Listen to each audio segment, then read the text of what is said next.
کہ میرے پاس اللہ کے خزانے ہیں، میں خزانوں کا مالک ہوں، میرا یہ دعویٰ نہیں ہے۔ ہم نے تو بہت سے لوگوں کو خزانوں کا مالک بنا رکھا ہے نا۔ لاہور والوں نے اپنے بابا جی کو گنج بخش، کسی نے گنج شکر، انڈیا والوں نے تو حد ہی ختم کر دی، ان کا غریب نواز ہے ہی ہمارے پاس، تمہارے پاس کیا ہے؟ بندہ نواز ہمارے پاس، غریب نواز ہمارے پاس۔ کہیں گلبرگہ میں بندہ نواز ہے تو اجمیر میں غریب نواز ہے۔ خواجہ نہ دے گا تو پھر کون دے گا؟ سارا دھندا خزانوں کا مالک ہمارے پاس ہے۔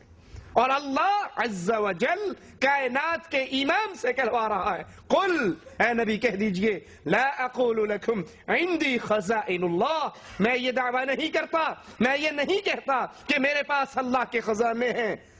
اب سوچئے جب رسول اللہ صلی اللہ علیہ وسلم گنج بخش نہیں ہے تو اور کون سا مائی کا لال گنج بخش کہلوا سکتا؟ کسی اور کو گنج بخش کہنا کیسے جائز ہو سکتا ہے؟ خزانے بخشنے والا اللہ، وَلِلَّهِ خَزَائِنُ السَّمَاوَاتِ وَالْأَرْضِ، زمین و آسمان کے سارے خزانوں کا مالک اللہ۔ قرآن حکیم کے الفاظ پہ غور کیجئے، اپنے نبی سے مالک کیا اعلان کروا رہا ہے؟ وَلَا أَعْلَمُ الْغَيْبِ، اے نبی یہ بھی کہہ دیجئے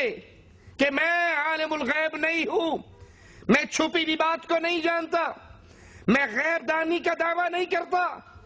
میں غیب نہیں جانتا، میں عالم الغیب نہیں ہوں۔ وَلَا أَقُولُ لَكُمْ إِنِّي مَلَكٌ، اور میں یہ دعویٰ بھی نہیں کرتا کہ میں نوری ہوں، میں فرشتہ ہوں، نہ میں گنج بخش ہوں، نہ میں عالم الغیب ہوں، نہ میں نوری ہوں، فرشتہ ہوں، پھر میں کیا ہوں؟ قرآن جواب دیتا ہے، إِنْ أَتَّبِعُ إِلَّا مَا يُوحَى إِلَيَّ، میری طرف اللہ کی طرف سے وحی آتی ہے، إِنْ أَتَّبِعُ إِلَّا مَا يُوحَى إِلَيَّ، جو مالک میری طرف وحی کرتا ہے میں اللہ کی طرف سے آئی ہوئی اس وحی کی اتباع کرتا ہوں۔ قرآن حکیم نے اپنے نبی سے اعلان کروایا، نبی کہہ دیجئے میں عالم الغیب نہیں ہوں۔ اب یہ دو ٹوک محکم آیت، واضح ترین حکم، اس کو سن کر بھی کچھ لوگ کیا کہتے ہیں؟ اتوں تو کیا سی نبی نے وچوں سارے جانتے سن، لا حول ولا قوت الا باللہ۔ یہ کہنے والوں کہ اللہ کے نبی ساری غیب کی باتیں جانتے تھے، لیکن قرآن میں جو یہ کہا گیا وَلَا عَالَمُ الْغَيْبِ، میں غیب نہیں جانتا، یہ نبی نے اوپر اوپر سے کہا تھا، اندر سے آپ کو سارا پتا تھا، تو کیا یہ نبی پر تہمت نہیں ہے؟ صحیح بخاری میں ہے، حضرت عائشہ رضی اللہ تعالیٰ عنہ فرماتی ہیں، جس نے یہ کہا کہ رسول اللہ صلی اللہ علیہ وسلم عالم الغیب ہیں، اس نے اللہ پر جھوٹ باندھا۔ آئیے قرآن حکیم کی اس آیت کو ہم اپنے سامنے رکھیں اور بڑے ادب سے، بڑے احترام سے یاد کر لیجئے، ہماری گفتگو کسی کو چھیڑنے کے لیے نہیں ہوتی، کسی پہ طنز کرنے کے لیے نہیں ہوتی، ہم سب کلمہ گو بھائی ہیں۔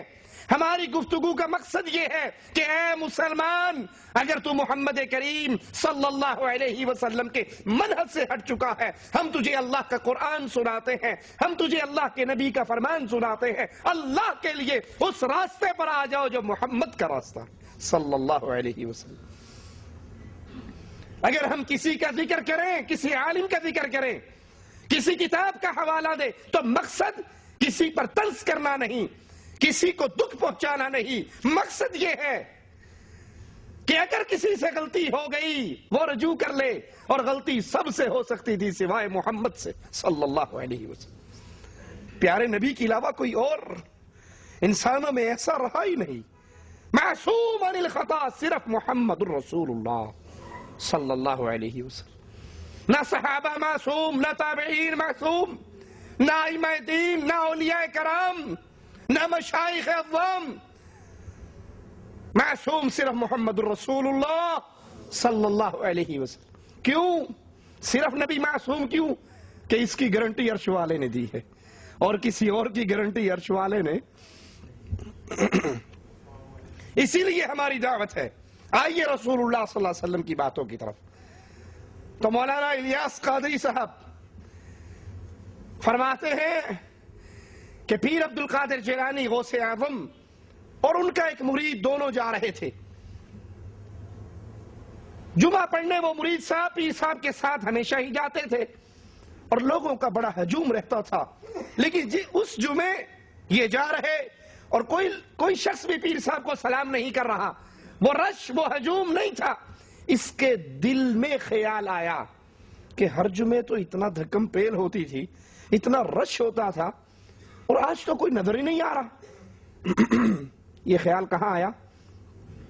دل میں یہ خیال آتے ہی پیر صاحب نے اس کی طرف مسکرا کر دیکھا تو ایک طرف مسکرا کر دیکھنا تھا کہ نہ جانے کہاں سے لوگ پل پڑے، ادھر سے سلام ہو رہا ہے، ادھر سے سلام ہو رہا ہے، کوئی ہاتھ چوم رہا ہے، کوئی سلام کر رہا ہے۔ تو اس سلام کرنے کی بھیڑ میں اس کے اور پیر صاحب کے درمیان لوگوں کا ایک جمع غفیر حائل ہو گیا، تو اس کے دل میں آیا کہ اس سلام سے تو بہتر وہ تنہائی تھی، کم از کم پیر صاحب کے ساتھ تو تھا نا، اب جیلانی صاحب کے ساتھ تو تھا، وہ تنہائی اس سے زیادہ بہتر تھی۔ ابھی یہ سوچا ہی تھا کہ وہ سارا جمع غفیر غائب ہو گیا اور یہ پیر صاحب کے ساتھ ہو گیا، اور پیر صاحب اس کی طرف دیکھ کر مسکرا کر کہنے لگے، تو نے ہی تو یہ چاہا تھا کہ وہ لوگ آئیں۔ اب اس نے وہ بات ظاہر نہیں کی تھی نا، دل کی بات تھی، دل کی بات تھی، دل میں رہی،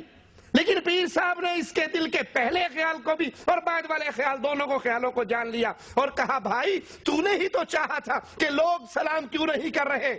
تو سنو، تمہیں معلوم نہیں لوگوں کے دل میری مٹھی میں ہیں۔ پیر عبدالقادر جیلانی رحمت اللہ علیہ نے فرمایا، اور وہ انشاءاللہ بری ہیں اس قول سے، انہوں نے ایسا نہیں فرمایا، یہ بعد والوں نے ان کے پیچھے ڈھکوسلا لگایا، سارے لوگوں کے دل میری مٹھی میں ہیں، جس کو چاہتا ہوں اپنے قریب کر لیتا ہوں اور جس کو چاہتا ہوں اپنے سے دور کر لیتا ہوں۔ صلی اللہ تعالی علی محمد۔ حضرت سیدنا عمرو بزاز رحمت اللہ تعالی علیہ فرماتے ہیں، ایک بار جمعۃ المبارک کے روز میں حضور غوث اعظم علیہ رحمت اللہ الاکرم کے ساتھ جامع مسجد کی طرف جا رہا تھا، میرے دل میں خیال آیا کہ حیرت ہے، جب بھی میں مرشد کے ساتھ جمعہ کو مسجد کی طرف آتا ہوں تو سلام و مصافحہ کرنے والوں کی بھیڑ بھاڑ کے سبب گزرنا مشکل ہو جاتا ہے، مگر آج کوئی نظر تک اٹھا کر نہیں دیکھتا۔ میرے دل میں اس خیال کا آنا تھا کہ حضور غوث اعظم علیہ رحمت اللہ الاکرم میری طرف دیکھ کر مسکرائے، اور بس پھر کیا تھا، لوگ لپک لپک کر مصافحہ کرنے کے لیے آنے لگے، دست بوسیاں شروع ہو گئی، یہاں تک کہ میرے اور میرے پیر و مرشد کے درمیان ایک ہجوم حائل ہو گیا۔ میرے دل میں آیا کہ اس سے تو وہی حالت بہتر تھی کہ میں تنہا تھا تو قرب کے مزے تھے۔ دل میں یہ خیال آتے ہی آپ رحمت اللہ تعالی علیہ نے مجھ سے فرمایا، اے عمر، تم ہی تو ہجوم کے طلبگار تھے، تم جانتے نہیں کہ لوگوں کے دل میری مٹھی میں ہیں، اگر چاہوں تو اپنی طرف مائل کر لوں اور چاہوں تو دور کر دوں۔ قرآن حکیم کی آیات بھی آپ نے سن لی اور مولانا الیاس قادری صاحب کا بیان کردہ یہ واقعہ بھی آپ نے سن لیا، اب دونوں میں فیصلہ کیجئے۔ علم غیب، دل کی بات، چھپی ہوئی بات کو اللہ کے علاوہ کوئی نہیں جانتا، اور رسول اللہ صلی اللہ علیہ وسلم فرماتے ہیں، رسول اللہ صلی اللہ علیہ وسلم کا فرمان ہے، اے لوگو، ساری کائنات کے دل اللہ کی دو انگلیوں کے درمیان ہے، جس طرح چاہتا ہے پھیر دیتا ہے۔